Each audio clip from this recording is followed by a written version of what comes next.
Olive Peak Airport today. Let's go guys. Here we go. Yan. Dahil sarado ang restaurant namin. Walang guest. Dito tayo masaya ngayon. Yan, kita anong trabaho sa may trabaho. Ito na sa Europe ka na. Huwag mo sabihin shift ka doon sa atin. Dito shift ka pa rin, hindi.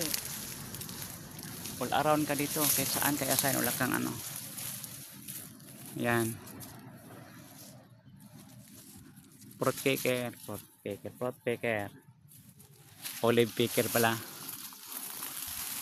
Ang iyong sangkay.